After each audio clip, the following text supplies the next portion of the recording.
La pluie avait déjà traversé sa veste quand elle vit le SUV en panne. De la vapeur s'échappait du capot comme un animal blessé. La plupart des voitures passaient sans s'arrêter. Mais Tanya West, mère, mécanicienne, et tout juste capable de tenir le coup, ralentit et s'arrêta. Elle n'hésita pas une seule seconde. La route était vide, industrielle, pas de trottoir. Un long ruban entre la ville et nulle part. Tanya claqua sa portière contre le vent et courut vers le véhicule. À l'intérieur du SUV, un homme dans la quarantaine avait la tête dans les mains, affalé sur le volant. Elle frappa doucement à la vitre. Il sursauta et baissa la fenêtre. « Tout va bien ?» demanda-t-elle, la pluie ruisselant le long de ses tresses. « Oui, juste une surchauffe, marmonna-t-il. Le liquide de refroidissement, peut-être. » Tanya hocha la tête. « Ouvrez le capot. » L'homme hésita. Elle ne ressemblait pas à une mécanicienne classique, trempée, un peu fatiguée, mais droite, solide. Il tira le levier. Tanya souleva le capot et se pencha. Elle reconnaissait l'odeur du plastique brûlé et des rêves brisés. Ce moteur n'avait pas été entretenu depuis des années. Une petite fuite dans le radiateur, devenue un vrai désastre. Elle cria par-dessus la pluie. « Quelqu'un vient vous aider ?»« Pas de réseau, » répondit-il. « Je conduisais ma fille chez sa grand-mère. Elle est à l'arrière. » Tanya se pencha un peu de côté. Une petite fille, peut-être 6 ou 7 ans, était assise en silence sur le siège arrière, le front collé à la vitre. Elle ne clignait pas, ne souriait pas. Tanya fit un petit geste de la main. Aucune réaction. Il lui fallut 10 minutes pour réparer la voiture, juste assez pour la faire repartir. Elle utilisa un collier de serrage et des attaches qu'elle gardait dans son coffre.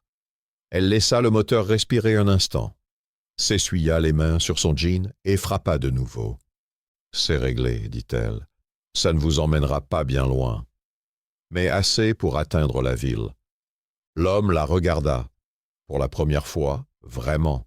« Vous avez fait ça, comme ça? »« Je répare les choses, dit-elle. C'est ce que je fais. » Il ouvrit la porte et descendit, sa veste absorbant la pluie.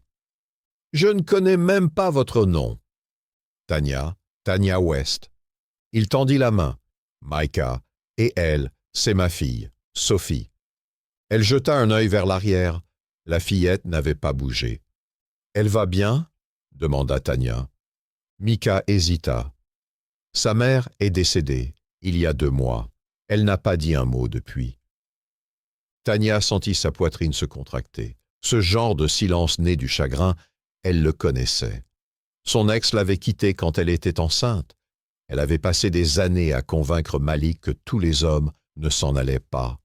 Et maintenant, devant elle, un homme brisé et une fille qui ne savait plus comment pleurer. Ils restèrent là un instant, sans parler. La pluie tombait encore. Le monde semblait suspendu. « Merci, » dit Micah. « Je ne sais pas quoi dire d'autre. »« Ramenez-la chez elle, » répondit Tanya. Elle se retourna vers sa voiture. L'eau formait des flaques autour de ses bottes. Ses mains tremblaient, pas à cause du froid, mais à cause du regard de cette petite fille. Ce n'était pas de la peur, ni de la tristesse. C'était autre chose. Elle ne savait pas encore quoi. Ce soir-là, Tanya rentra dans son petit appartement au-dessus d'une laverie automatique. Son fils, Malik, 10 ans, l'attendait sur le canapé, regardant des dessins animés sans le son. « Ça va, maman ?» demanda-t-il, regard vif comme toujours. Elle sourit. « Juste fatiguée, bébé. » Elle ne lui parla pas de la voiture, ni de la fillette, ni de cette impression qui refusait de la quitter. Elle s'assit à côté de lui, tira une couverture sur leurs jambes et fit semblant que tout allait bien. Mais ce n'était pas le cas. Quelque chose avait changé. 3 jours plus tard, Tanya était de retour dans son garage, son propre atelier, à peine debout, le loyer en retard, 2 clients qui n'avaient pas payé. Ses outils s'usaient, comme son espoir. Elle était sous une voiture quand la cloche sonna. Malik, en vacances, mangeait des nouilles dans le bureau. Il jeta un œil. « Maman. » chuchota-t-il. Elle glissa hors du châssis, s'essuyant la graisse du visage. Et les vit, Mika et Sophie, debout à l'entrée, secs cette fois, et silencieux. Tania s'approche lentement. « Je ne pensais pas vous revoir, » dit-elle. Mika esquissa un petit sourire. « On voulait te remercier, comme il faut. » Il tendit une boîte, en carton, simple. À l'intérieur, un jeu d'outils neuf. Haut de gamme, impeccable, des centaines d'euros. « Je ne peux pas accepter ça, » dit-elle. « Si, tu peux, » répondit-il. « Tu nous as déjà donné plus que tu ne crois. » Elle baissa les yeux vers Sophie. La fillette restait muette, immobile. Mais cette fois, elle tenait quelque chose. Un dessin au crayon de couleur. Tania, avec une boîte à outils, souriant, il y a des instants qui arrêtent le temps, qui durent bien au-delà de leurs minutes. Celui-ci en faisait partie. Tania avala difficilement sa salive. Cela faisait des années qu'on ne l'avait pas dessiné. Elle s'agenouilla. « C'est toi qui as fait ça ?» demanda-t-elle doucement. Sophie hocha la tête. Juste une fois, légèrement. Mais c'était suffisant. C'était la première fois qu'elle bougeait. Le premier signe de vie, de retour. Avant d'aller plus loin, si les histoires de gentillesse sincère résonnent en vous, aidez-nous à atteindre les 1000 abonnés. Likez, commentez et abonnez-vous. Cela donne vie à ces histoires. Tania resta assise dans son garage bien après le départ de Micah et Sophie, fixant le dessin. Des crayons sur du papier blanc, des traits simples. Mais il comptait plus que n'importe quel salaire qu'elle avait perçu ces dernières semaines. Elle ne pouvait pas oublier les yeux de Sophie.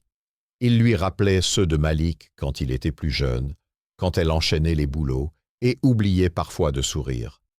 Le lendemain, Tania accrocha le dessin au-dessus de sa boîte à outils, bien au centre. Ça ne payait pas le loyer ni les factures, mais ça soulageait un peu le poids. Cette semaine-là, Tania reçut un message, un email de Mika. Objet. Accepterais-tu de parler à la classe de ma fille? Elle fixa l'écran. En dessous, jeudi prochain, ils organisent une journée des héros du quotidien. C'est toi qu'elle a choisi. Tania éclata de rire. Pas parce que c'était drôle, mais parce qu'elle ne se souvenait pas de la dernière fois qu'on avait utilisé le mot « héroïne » pour parler d'elle.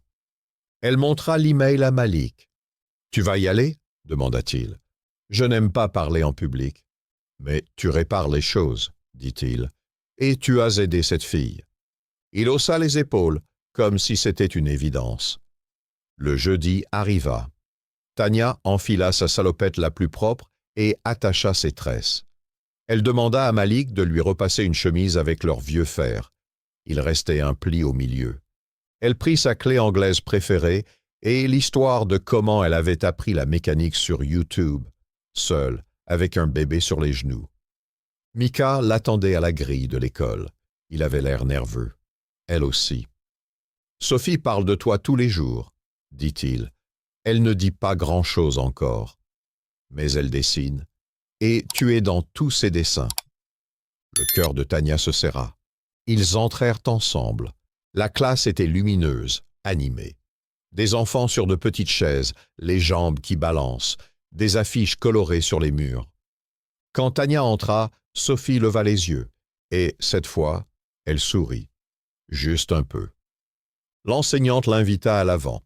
« Classe, voici Madame West. C'est une vraie mécanicienne. Elle a réparé la voiture de Monsieur Mika sous la pluie. » Les enfants se penchèrent, captivés. Tania déglutit. Sa voix trembla légèrement. « Je ne suis pas sophistiquée. Je n'ai pas fait d'études pour ça, mais j'ai appris à réparer parce que je n'avais pas le choix et parce que je ne voulais plus jamais me sentir impuissante. » Elle leva sa clé. Ça m'a appris que je pouvais construire quelque chose de meilleur pour moi et mon fils. À mi-parcours, elle baissa les yeux. Sophie bougeait les lèvres. Tout doucement, presque invisible, mais bien réelle. Ses lèvres formaient « Merci ». Tania se figea, Mika aussi. Ses yeux brillèrent d'une émotion trop profonde pour être nommée. L'enseignante applaudit doucement. Les enfants suivirent. Tania prit une grande inspiration. Elle ne pleura pas. Pas avant d'être dans sa voiture. Le garage commença à se remplir. Le bouche à oreille avait fait effet. Les gens aimaient son histoire, aimaient la façon dont elle expliquait, sans prétention. Ils lui faisaient confiance. Une chaîne locale envoya un message. Un blog titra « La femme qui a réparé une voiture et une fillette en un jour ». Elle en était gênée, mais elle doubla son chiffre d'affaires. Elle embaucha de l'aide, un vétéran nommé Jérôme qui connaissait les freins comme une prière. Puis vint la lettre, tapée à la machine, pliée avec soin, glissée sous la porte du garage, de Sophie. « Chère Madame Tania, merci d'avoir réparé notre voiture. Mais merci surtout de ne pas avoir eu peur du silence. Parfois, quand les gens ne parlent pas, les autres s'éloignent. Toi, tu es resté. Avec amour, Sophie. » Tania s'assit au sol du garage avec la lettre entre les mains, immobile. Elle pensa aux fois où elle avait été silencieuse, ruinée, épuisée, invisible, et à quel point personne ne s'était arrêté. Peut-être que c'est pour ça qu'elle l'avait fait. Peut-être qu'on répare les autres parce que personne ne nous a réparés. C'était un jeudi que tout faillit s'effondrer. Tania venait tout juste de finir de changer un alternateur défectueux lorsque Malik entra en courant depuis le bureau, le visage pâle. « Maman, il y a un homme dehors. Il crie. » Elle s'essuya les mains et sortit. Un client, cinquantaine, montre luxueuse, voix agressive, se tenait près de son pick-up gris argenté. « Je veux être remboursé, » beugla-t-il. « Vous m'aviez dit que c'était hélas.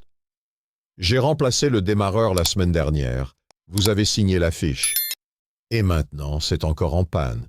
Ce n'est pas la même pièce, expliqua-t-elle. Je peux regarder, gratuitement. Me prenez pas pour un idiot, coupa-t-il. Voilà ce qui arrive quand on confie un garage à un cas social. Ces mots tombèrent comme des lames. Des passants s'étaient arrêtés. Jérôme sortit de l'atelier. Malik restait figé dans l'encadrement de la porte. « Je fais juste mon travail, dit Tania posément. « Alors faites-le bien, cracha-t-il. Sinon, je vous poursuis. » Les mains de Tania se refermèrent en poing. Elle regarda autour, les voitures en attente, Jérôme silencieux, son fils observant tout. Puis, elle planta son regard dans celui de l'homme. « Mon atelier est honnête, dit-elle, mais je ne tolère pas le manque de respect. Si vous voulez discuter, baissez le ton, sinon, allez ailleurs. » Il la fixa, puis tourna les talons et partit. Ce soir-là, Malik s'assit à côté d'elle, par terre dans le salon, comptant chaque billet du bocal pour le loyer. Il manquait encore. « Ça va, maman » demanda-t-il. Elle hocha la tête, mais ses doigts tremblaient. Parfois, les gens ne voient que ce qu'ils veulent, pas ce qu'on est vraiment. Malik posa sa tête sur son épaule. « Moi, je te vois. » Une semaine plus tard, Mika revint, mais cette fois, sans Sophie. Il semblait troublé. Il marchait dans le garage, les yeux lourds. « Elle a fait une crise d'angoisse, dit-il, à l'école. » Tania s'arrêta net. « Elle va mieux, ajouta-t-il, mais il recommande une thérapie. Il hésita. « Je n'ai pas les moyens. » Tania soupira. « On trouvera une solution. » Il la fixa.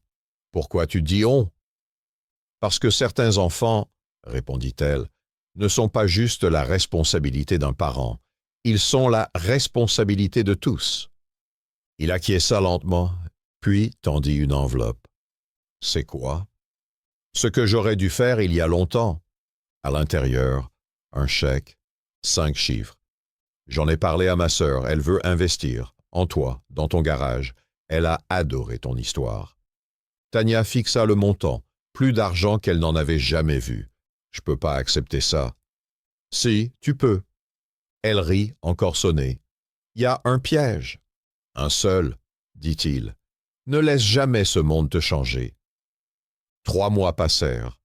Le garage eut de nouveaux ponts élévateurs, une couche de peinture fraîche, une vraie salle d'attente avec café et jeux pour enfants. Sophie venait chaque samedi. Elle nettoyait les outils, dessinait, parlait davantage. Parfois, Tania la surprenait à regarder les moteurs comme des énigmes qu'elle comprenait déjà. Un jour, une voiture brillante se gara devant. Une femme en tailleur en descendit. Elle se présenta, Angela Morris, conseillère municipale. Elle avait entendu parler de Tania, lu des articles, vu comment Sophie s'était épanouie. « On lance un programme de mentorat, dit-elle. Pour les femmes dans les métiers techniques, on cherche une leader. » Tania cligna des yeux. « Moi, tu es exactement celle qu'il faut. » La première session commença avec 3 femmes. À la fin du mois, elles étaient 12. Toutes avec les mains abîmées, toutes avec quelque chose à prouver, toutes avec une vraie histoire que personne n'avait pris le temps d'écouter. Tania, elle, écoutait, et elle leur enseignait à réparer, pas seulement des voitures, mais la confiance, le droit de recommencer, l'idée qu'il n'est jamais trop tard, qu'on n'est jamais trop fatigué, jamais trop invisible. Le jour de ses 34 ans, Tania trouva une boîte dans son atelier. À l'intérieur, une photo. Elle, Sophie, Malik, Mika, Jérôme, encadrés dans du bois gravé à la main. Et en dessous, un mot en crayon de couleur. « T'as réparé plus qu'une voiture. T'as réparé nous, Sophie. » Tania resta là, dans son garage, entourée de moteurs et d'histoires humaines, et ressentit quelque chose qu'elle n'avait plus ressenti depuis longtemps. Pas de la fierté, ni du soulagement, mais de la paix. Si cette histoire a touché quelque chose en toi, aide-nous à atteindre les 1000 abonnés. Like, commente et abonne-toi. Ton soutien fait résonner des histoires qui comptent et qui transforment. Les années passèrent doucement. Le garage, autrefois écaillé, tenu par des bouts de volonté, était désormais vibrant de vie. Tania ne faisait pas que le diriger. Elle formait des âmes à l'intérieur. Chaque vis serrée devenait une leçon, chaque vidange, une conversation. Chaque femme qui entrait l'air effacé repartait en sachant ce qu'elle valait. Tania ne cherchait pas les projecteurs, mais les histoires circulaient. La mécanicienne qui a réparé bien plus que des moteurs. Un matin, Malik, plus grand qu'elle, voix grave, le même sourire qu'enfant, entra dans le garage, une enveloppe à la main. « Maman, » dit-il, les yeux brillants. « Lis ça. » Elle l'ouvrit. « Cher monsieur et madame West, nous avons le plaisir de vous annoncer que votre fils, Malik West, a été admis au programme d'ingénierie de l'université Howard. » Le souffle de Tania s'arrêta. Ses jambes fléchirent un peu. Elle leva les yeux. « Tu l'as fait ?»« Non, dit-il. On l'a fait. » Ce soir-là, ils s'assirent sur le toit de leur appartement, comme avant. Assiette en carton sur les genoux, mangeant des macaronis au fromage avec de la sauce piquante. Il se pencha en arrière, les yeux vers les étoiles. « Je veux construire des choses, maman. Des vrais, des ponts, des réseaux d'eau, des routes là où il n'y a encore rien. »« Tu vas le faire, dit-elle.